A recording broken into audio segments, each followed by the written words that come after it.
સોમનાથ ખાતે પહોંચી ગયા છે। સ્વાભિમાન પર્વની ભવ્ય અતિ ભવ્ય ઉજવણી થઈ રહી છે ત્યારે જોઈ શકાય છે પ્રધાનમંત્રી નરેન્દ્ર મોદીનો કાફલો સોમનાથના રસ્તા પર અને ભક્તો પણ ઉત્સાહ સાથે ચાહકો પણ ઉમટી પડ્યા છે અને પ્રધાનમંત્રી નરેન્દ્ર મોદીનું અભિવાદન ઝીલતા उत्साह साथे लोको जोवा मळी रह्या छे। प्रधानमंत्री नरेंद्र मोदी सोमनाथ महादेव मंदिरे दर्शन करवा माटे पण पहोंचशे।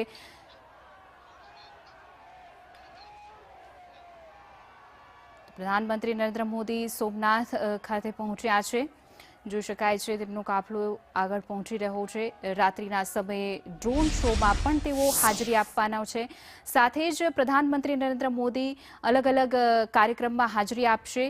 આજે રાત્રે જે ડ્રોન શો યોજાવાનો છે એ ઉપરાંત ટ્રસ્ટની જે બેઠક છે તેમાં પણ પ્રધાનમંત્રી નરેન્દ્ર મોદી ઉપસ્થિત રહેવાના છે।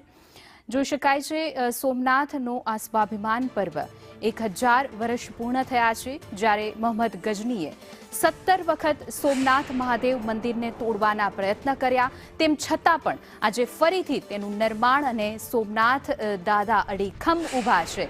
એનો ભવ્ય અતિ ભવ્ય આ એક પ્રતીક સાથે જે ઉત્સાહ સાથે પર્વનું આયોજન કરવામાં આવ્યું છે અને એક ભક્તિ સાથે શક્તિનો પણ સંદેશ આપતું આ પર્વ છે।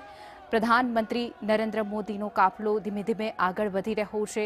સોમનાથ દાદાના દર્શન પણ કરશે। સાથે જ આજે સાંજે ડ્રોન શોનું ભવ્ય આયોજન કરવામાં આવ્યું છે। સોમનાથ જે છે તે અત્યારે દુલ્હનની જેમ શણગારવામાં આવ્યું છે। જોઈ શકાય છે તમામ રસ્તાઓ પર ભક્તો છે તે પહોંચી ગયા છે। ઉત્સાહનો માહોલ છે।